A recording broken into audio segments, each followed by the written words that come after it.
Masarakal PU college principal ಕರ್ಮಕಾಂಡಕ್ಕೆ ಸಂಬಂಧಪಟ್ಟಂತೆ ಮತ್ತಷ್ಟು updates ಲಭ್ಯವಾಗ್ತಾ ಇದೆ. ಲೈಂಗಿಕ ಕಿರುಕುಳಕ್ಕೆ ಸಂಬಂಧಪಟ್ಟಂತೆ ಸೆಪ್ಟೆಂಬರ್ ನಲ್ಲಿ ನ್ಯೂಸ್ ಫಸ್ಟ್ ವರದಿಯನ್ನ ಬಿತ್ತರ ಮಾಡಿತ್ತು. ನ್ಯೂಸ್ ಫಸ್ಟ್ ವರದಿ ಬಳಿಕ ಅಮಾನತಾಗಿದ್ದಂತಹ ಪ್ರಿನ್ಸಿಪಾಲ್ ಸಿದ್ದಪ್ಪ ಆದ್ರೂ ಇನ್ನೂ ತನ್ನ ಎರಡನೇ ಪತ್ನಿಗೆ ಈತ ಬೆದರಿಕೆ ಹಾಕೋದನ್ನ ಮಾತ್ರ ನಿಲ್ಲಿಸ್ತಾ ಇಲ್ವಂತೆ. ನೀನು ನನ್ನ ಹೆಂಡತಿಯೇ ಅಲ್ಲ ಅಂತ ಹೇಳಿ ಕೊಲೆ ಬೆದರಿಕೆ ಒಡ್ತಾ ಇದ್ದಾನಂತೆ. ನ್ಯೂಸ್ ಫಸ್ಟ್ ಎದುರು ಸಿದ್ದಪ್ಪನ ಎರಡನೇ ಪತ್ನಿ ಅಳಲು ತೋಡಿಕೊಂಡಿದ್ದಾರೆ. ತುಂಬು ಗರ್ಭಿಣಿಯಾಗಿರುವ ಎರಡನೇ ಪತ್ನಿಗೆ ಸಿದ್ದಪ್ಪ ಧಮಕಿ ಹಾಕೋದನ್ನ ಮಾತ್ರ ನಿಲ್ಲಿಸ್ತಾ ಇಲ್ವಂತೆ.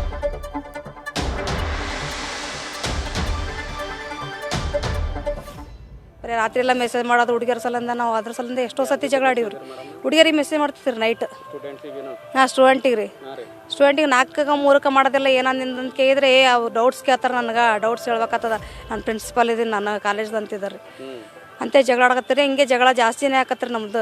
ಅವಾಗ ನಾವು ಅಮ್ಮರಿಗೆ ಹೇಳಿದೆ, ಅಮ್ಮ ಹಿಂಗೆ ಜಗಳ ಆಡಕತ್ತಾನ ಜಾಸ್ತಿ ಅನ್ನೋ ಆಯ್ತು, ನೀನು ಈ ಕಡೆ ಬಂದ್ಬಿಡವ ಸನಿ ಆಯ್ತು ಅಂತಂದ್ರಿ. ನಾನು ದೇದ್ರು ಹಾಕಿ ಮನೆ ಮಾಡಂತಂದೇನ್ರಿ ಅವ್ರಿಗೆ. ನಾ ದೇದ್ರಾಗ ಚಂದಿಲ್ಲ, ಅಲ್ಲಿ ಜನಗಳು ಚಂದಿಲ್ಲ, ನಾ ಟ್ರಾನ್ಸ್ಫರ್ ತೊಗೊತೀನಿ, ಬಂದು ನಿನ್ನ ಶಾಪುರ್ನಾಗಿರು ಮುಚ್ಕೊಂಡು ಅಂತಂದಾರೆ. ಆಮೇಲೆ ಶಾಪುರ್ನಾಗ ಬಂದಿದ್ಮ್ಯಾಗ 1 ವರ್ಷ ಆಯ್ತು ರೀ. ನಾ ಈಗ ಬಂದಿದ್ದೀನಿ ಶಾಪುರ್ಗೆ ಬಂದಿಸಿಂದ. ಬಂದ್ರೂ ಅವ್ರು ಟ್ರಾನ್ಸ್ಫರ್ ಏನು ತೊಗೊಂಡಿಲ್ರಿ, ಅಪ್ಲೇನೂ ಮಾಡಿಲ್ರಿ. ನನಗೆ ಇಲ್ಲಿ ಬಂದ್ಮ್ಯಾಗ ಗೊತ್ತಾಯ್ತು ರೀ. ಗೊತ್ತಾದ್ಮ್ಯಾಗ ಮತ್ತು ಅದು ಕಾಲೇಜ್ದೊಂದು ಸುದ್ದಿ ಬಂತಲ್ರಿ, ಹುಡುಗರಿಗೆ ಹಿಂಗೆ ಮಾಡ್ತಾನಂತೇಳಿ. ನೀನು ಮಾಡಿದ್ದೆ ಕರೆ ಅದ ಅಂತಂದಿನಿ ರೀ. ನಾನು ಮಾಡಿದ್ದೆ ಕರೆ ಅದ. ನನ್ನ ಜೊತೆಗಿದ್ದಾಗ ಎಷ್ಟು ಸತಿ ಮೆಸೇಜ್ ಮಾಡೀನಿ ನೀನು ಅಂತೇಳಿ ಅವ್ರ ಜೊತೆಗೆ ಜಗಳ ಆಡೀನಿ ರೀ. ನಾನು ಜಗಳಾದ್ಮ್ಯಾಗ 2 ಸತಿ ನಂಗೆ ಕುತ್ತಿಗಿಸಾಕ ಬಂದಾನ ರೀ.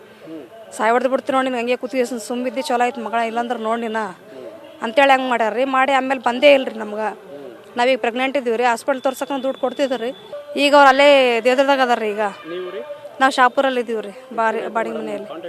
ನಮ್ಮ ಕಾಂಟ್ಯಾಕ್ಟ್ ಇರೋದು ಒಂದು 4-5 ಮಂತ್ ಆಯ್ತು ರೀ. ಇದು ಯಾವಾಗ ಸಸ್ಪೆಂಡ್ ಆಯ್ತು ಅವಾಗಿಂದ ನಮ್ಮ ಹತ್ರ ಬಂದೇ ಇಲ್ಲ ರೀ. ಅವ್ರು ಬರೀ ಮೆಸೇಜ್ ಮಾಡ್ಕೊಂತಾನೆ ಅದಾರ ರೀ ಅಷ್ಟೇ. ಬರಲ್ಲ, ನಂಗೆ ಇಲ್ಲಿ ಸ್ವಲ್ಪ ಪ್ರಾಬ್ಲಮ್ ಆಗ್ಯದ, ಜಾತಿ ವಿವಾದ ಮಾಡ್ಕೊಂಡು ಕೇಸಿ ನಾನು ಕಂಪ್ಲೇಂಟ್ ಮಾಡ್ಯಾರ. ನಾನು ಹುಡುಗಿಯರಿಗೆ ಏನು ಮಾಡೇ ಇಲ್ಲ ನಾನು ಹಂಗೆ ಹಿಂಗೆ ಅಂತಂದ್ರೆ ರೀ. ಸುಳ್ಳು ಹೇಳ್ಬಾರ್ದು, ಎಲ್ಲ ಮೊಬೈಲೆಲ್ಲ ಸರ್ಚ್ ಮಾಡ್ತಾರಂದಾಗ ಹೇಳ್ತಾನೆ ರೀ. ನಾನು ಸಣ್ಣ ಹುಡುಗಿಯರಿಗೆ ಬಿಟ್ಟಿಲ್ಲ, ಅವ್ರದ್ದು ಏನಾಗ್ತದೆ ಏನಾಗಲ್ಲ, ಅವ್ರೇನು ಕಂಪ್ಲೇಂಟ್ ಮಾಡಂಗಾರ ಅಂತ ಪರಿ ಅವ್ರದ್ದೇ ಮರಿ ಆಗ್ತದ, ನಾ ಗಂಡಸಿದೀನಿ ಅಂತನ್ರಿ. ಈಗ ಏನಾಗಬೇಕಂತೀರಿ ಮೇಡಮ್? ಈಗ ಏನಿಲ್ಲ ರೀ, ಸರಿಯಾಗಿ ಶಿಕ್ಷೆ ಕೊಡ್ಬೇಕು ನೋಡ್ರಿ ಸರ್ ಅಷ್ಟೇ. ಇನ್ನೊಂದ್ಸತಿ ಯಾವನು ಈ ಥರ ಮಾಡಿರ್ಬಾರ್ದ್ರಿ. ಯಾವ ಕಾಲೇಜ್ನಾಗ ಅಲ್ಲಿ ಹುಡುಗಿಯರ ವಿಷಯದಾಗ ಕಣ್ಣೇ ಹಾಕಬಾರ್ದ್ರಿ. ಹುಡುಗಿ ಸ್ಟೂಡೆಂಟ್ ಅಂದ್ರೆ ತಂದೆ ತಾಯಿ ಸಮಾನ ನೋಡ್ಕೊಂಡು ಹೋಗ್ಬೇಕ್ರಿ ಎಲ್ಲರೂ. ಆ ಥರ ಆಗ್ಬೇಕಂದ್ರೆ ಇವ್ರಿಗೆ ಶಿಕ್ಷೆ ಆಗ್ಬೇಕ್ರಿ. ಇವ್ರಿಗೆ ಶಿಕ್ಷೆ ಆದ್ರೇ ಅಲ್ಲಿ ಎಲ್ಲ ಇದಾಗ್ತದೆ ಸರ್. ನಿಮ್ಗೆ ಮಕ್ಕಳು ಎಷ್ಟು ಜನ ಮೇಡಮ್? ಒಬ್ಬನಿದ್ದಾನೆ ಸರ್, 3 ವರ್ಷನೂ ಇದ್ದಾನೆ. ನಿಮ್ಮ ಜೀವನಾಂಶ ಬೇಕಲ್ಲ, ಮತ್ತೆ ಜೀವನ ಬದುಕಕ್ಕೆ ಹೆಂಗೆ ಮಾಡ್ತಾರೆ? ಈಗ ಬದುಕಕ್ಕೆ ಜೀವನಾಂಶ ಕೇಳಿದಂದ್ರೆ ಈಗ ಸುಮ್ಮೀರ್ ಅಂತನ್ರತ್ತ. ಸುಮ್ಮೀರ ಎಲ್ಲ ಕೊಡ್ತೀನಿ ನಾನು. ನೀನು ಎಲ್ಲಿ ಹೋಗಕ್ಕೆ ಹೋಗ್ಬೇಡ ಅಂತಾರೆ.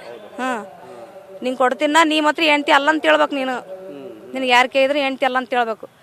4 ಮಂದಿ ಎದ್ರಿಗೆ ಅಷ್ಟೇ ಹೆಂಡ್ತಿ ಅಂತ ಗೊತ್ತಾಗ್ಬೇಕು. ಇಲಾಖೆದಾಗ ಗೊತ್ತಾಗ್ಬಾರ್ದು, ಎಲ್ಲಿ ಗೊತ್ತಾಗ್ಬಾರ್ದು. ಇನ್ಸ್ಟಾಗ್ರಾಮ್ದಾಗ ಫೋಟೋ ಬಿಟ್ಟಿದ್ದೆ, ಅವನು ಡಿಲೀಟ್ ಮಾಡಂತಾರೆ ರೀ.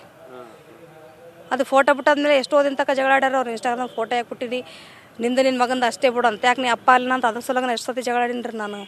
ನೀ ಏನು ಮಾಡ್ತೀವಿ ಮಾಡ್ಕೊಂಡು ಎಲ್ಲದಕ್ಕೆ ರೆಡಿ ಇದ್ದೀನಿ ಅಂತ ಹಾಕ್ಯಾರ. ನಾನು ಮೀಡಿಯಾಕನ್ನು ಹೋಗ್ತೀನಿ. ನಂಗೆ ಪೊಲೀಸ್ ಏನು ಕಿವ್ಯಾಗ ಕೆಲಾಗ್ಯಾರ ಅಂತ ಹೇಳಿದಕ್ಕೆ ಹೋಗಿ ನೀ ಎಲ್ಲಿಗೆ ಹೋಗಿ ನೀನು ನೋಡ್ಕೊಂತೀನಿ ಅಂತೇಳಿ ನಂಗೆ ಮೆಸೇಜ್ ಹಾಕ್ಯಾರ. ನಾನು ಎಲ್ಲದಕ್ಕೆ ರೆಡಿಯಾಗಿ ನಿಂತೀನಿ, ಏನು ಮಾಡ್ತೀವಿ ಮಾಡ್ಕೆ, ನಿನಗೇನು ಯಾರು ಬರಲ್ಲ, ಹಿಂದೆ ಬರಲ್ಲ ಮುಂದೆ ಬರಲ್ಲ, ನಾನು ದೊಡ್ಡ ರೆಕಮೆಂಡ್ ಅದ. ನ್ಯೂಸ್ ಫಸ್ಟ್ ನಿರ್ಭೀತಿಯಿಂದ ನಿಮ್ಮ ಪರವಾಗಿ.